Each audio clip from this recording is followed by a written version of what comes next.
It's really a great pleasure and honor to be back in Delhi. I used to come regularly to India before COVID, and then during COVID everything was remote. I think we're all a little bit zoomed out, and now it's a great pleasure to see people in person rather than virtually. It's always great to come back to India because this is a strong democracy and a strong economy. And actually, I do believe that India could become the most important country in the world over the medium term.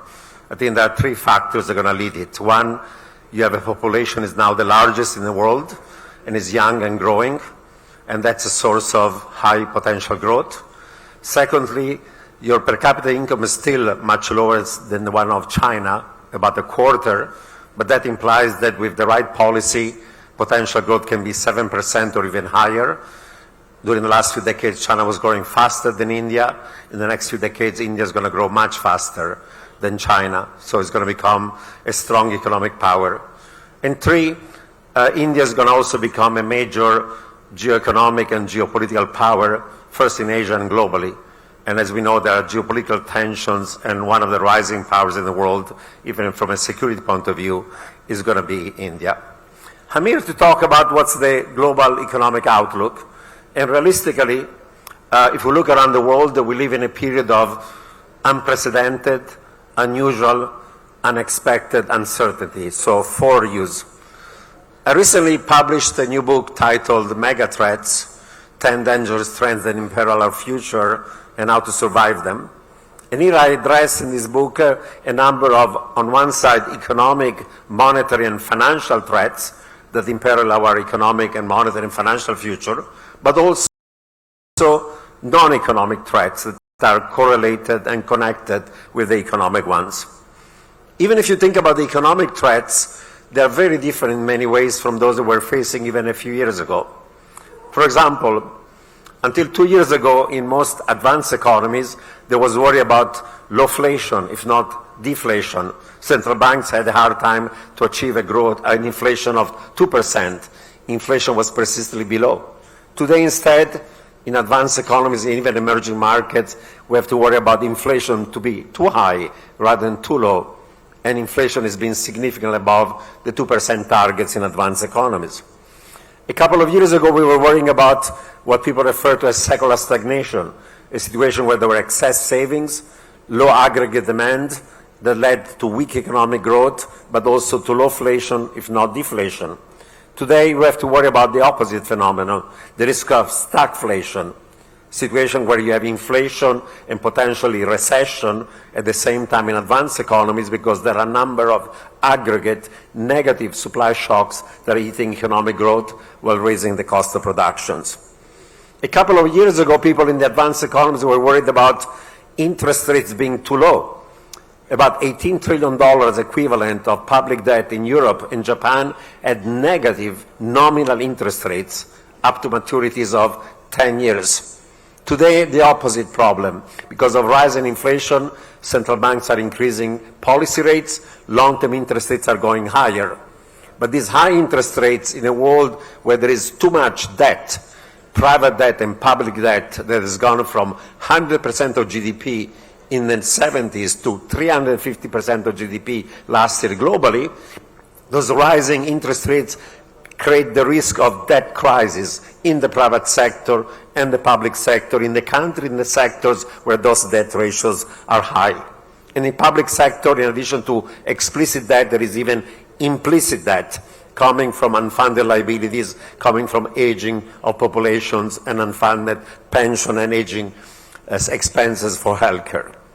A few years ago, we were worried about the excesses of hyper-globalization, but now we have to worry about the opposite. We have to worry about deglobalization, about protectionism, about restriction to trade in goods, in services, in the movement of capital, labor, technology, data, information. We're going in a world that is becoming fragmented, if not balkanized. A couple of years ago, we were worried about the everything bubble. There was an asset bubble in most risky and other assets. There was a boom and a bubble. Today, we're worried about asset deflation. The bubble has gone bust. Last year, there was a massive correction of U.S. global equity and other risky assets, and now we are going from a boom and a bubble to a bust and a crash in financial markets. So the nature of the economic, monetary, and financial risk is very different today than the one it was even a couple of years ago. But in addition to these economic, monetary, and financial threats, we're also facing a number of them that are non-economic ones, that are important, and they interact with the economic ones. For example, we live in a world that is characterized by a geopolitical depression, where a number of revisionist powers, China, Russia, Iran, North Korea, and Pakistan, are challenging the economic, monetary, financial, trading, political, and geopolitical order that the US, Europe, the West, and their allies around the world, including Asia, created after World War II. We already have a hot war between Russia and Ukraine that could become unconventional and involve NATO. I was recently in Israel, where in Israel there is a cognition that Iran is becoming effectively a threshold nuclear state, and Israel will have to decide whether to attack Iran or use deterrence. And of course, the Cold War between US and China is becoming colder by the day, with the risk eventually even on a military conflict on the issue of Taiwan. So this geopolitical depression is leading to a decoupling, to a fragmentation of the global economy, balkanization of global supply chains. We have gone from free trade to secure trade, from offshoring to reshoring and friendshoring, from just-in-time global supply chains to just-in-case that are redundant. And going from efficiency to security, of course, has economic cost. Secondly, in terms of non-economic threats, we have global climate change that is becoming a disaster. Last year, in India and Pakistan, this region of the world, you had massive droughts followed by massive floods. The damage coming from climate change is severe.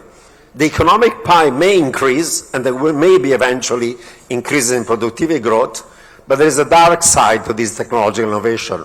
There could be eventually permanent, massive technological unemployment among low and medium value-added blue collars and white collars.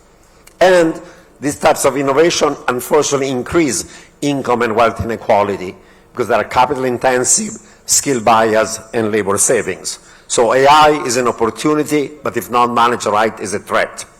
And finally, on the political side, because of economic malaise, because of rise in income and wealth inequality, because many young generations feel that their own economic opportunities are not going to be as good as their own parents, there is now a backlash against liberal democracy.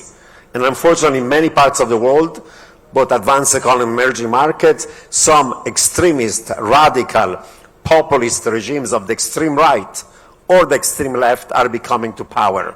So liberal democracy is being challenged as well. Now, I talk about this phenomenon and the interaction between economic and non-economic threats as mega threats, but there are other similar terms. This past year, the Financial Times talked about the concept of polycrisis and made it one of the buzzwords of the year. It's the same idea, that economic and non-economic threats that are feeding on each other. I was just in December presenting my book in a debate with the head of the IMF, Ms. Kristalina Georgieva, and she has spoken about a confluence of calamities like we have never seen since World War II. And last month I was in Davos for the World Economic Forum, and the global risk report of the WEF was exactly about polycrisis, mega threats, and interaction between these economic and non-economic threats.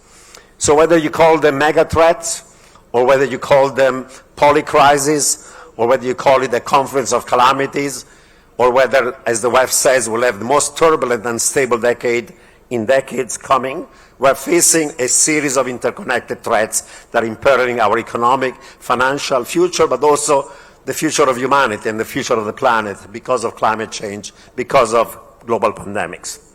Now, of course, in the short run, the kind of risks that we have to face are those of the risk of inflation, of potential recession and stagflation, and mounting debt ratios that are becoming unsustainable if interest rates are going to go higher in nominal and real terms.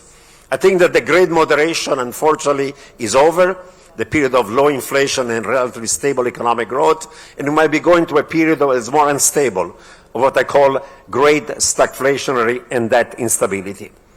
Of course, the causes of the rise in inflation in advanced economies and some emerging markets after COVID were several.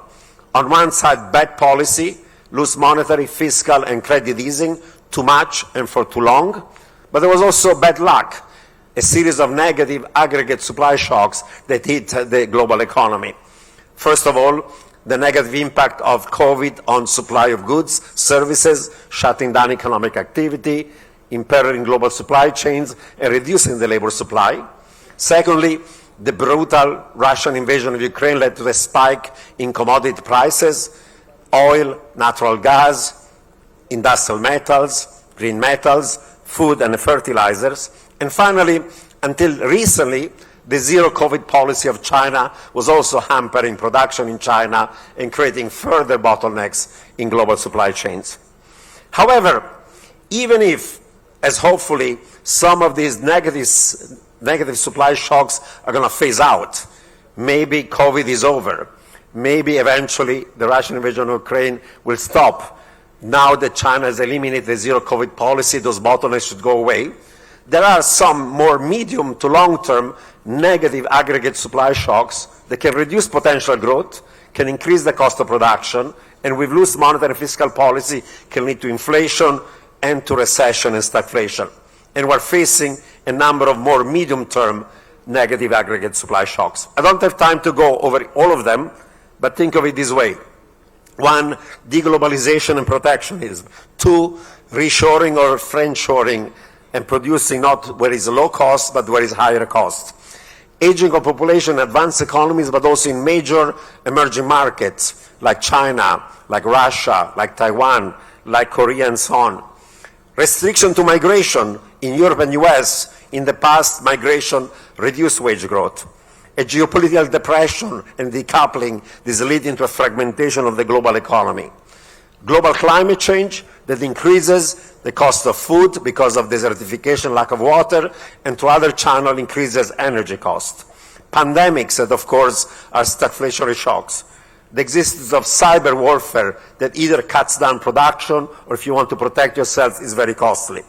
There's now finally also a backlash against rising income inequality, leading to fiscal policies that are pro-labor, pro-union, pro-workers. Might be the right thing to do to avoid social strife, but it increases wage inflation. And finally, the US and Europe are weaponizing the dollar and the euro for national security and foreign policy purposes. That might be the right thing to do to deter your rivals, but it creates frictions in the international payment system, sands in the wheel that is also stagflationary. So these are on the supply side. On the demand side, we're facing a situation where, as I pointed out, debt ratio, private and public, as a share of GDP, have gone from 100% in the 70s to 350 last year globally, 420 in advanced economies, 330 in China. Central banks are in a trap, in a debt trap, because if they were to increase interest rates enough to fight inflation, not only that would cause a hard landing of the economy, but it would also cause a financial crash. And a financial crash and a debt crisis is going to lead to a worse recession, and a worse recession, of course, is going to make debt ratio even more severe. So the combination of those supply factors and the demand side, debt trap implies that inflation is going to be higher over the medium long term. This is a structural factors. Now, in the short term, the global economic outlook is slightly better compared to 6 months ago, when the IMF had a very dark view of the world. The US data and the European data have been better than expected. China is reopening. And of course, India has been doing well from a point of economic growth in the last few months. However, I think there are still downside risks that may imply we may end up with a hard landing of the global economy, especially advanced economies, rather than a softer or softish landing, for a number of reasons.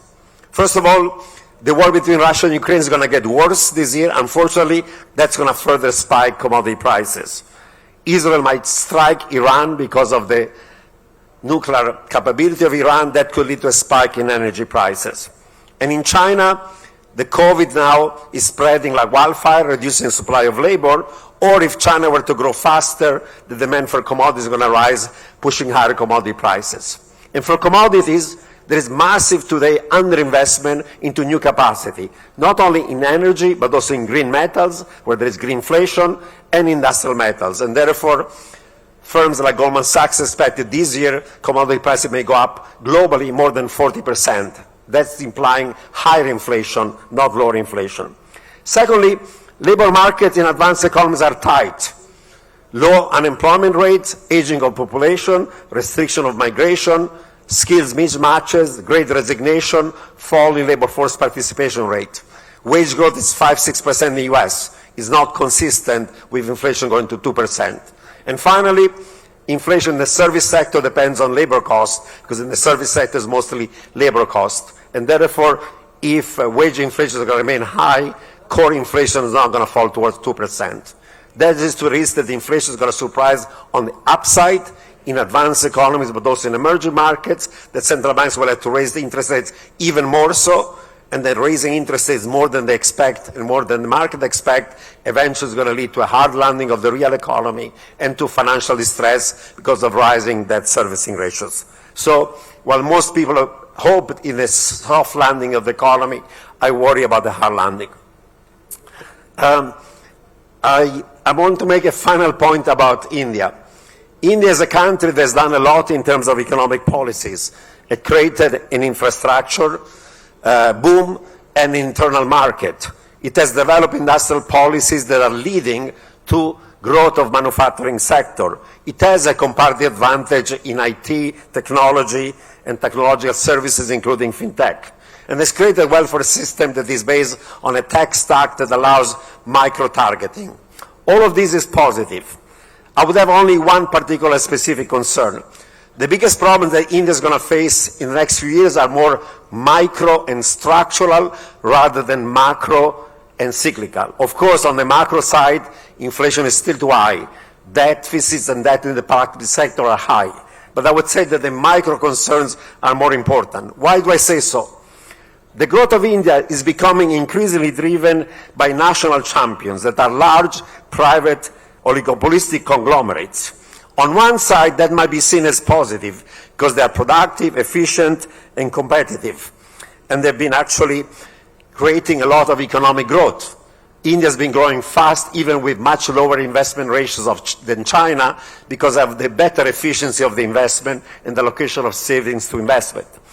On the other side, however, this oligopoly eventually will hamper competition, domestic and internationally, risk killing new entrants and startups, and they may lead eventually to lower total factor productivity growth.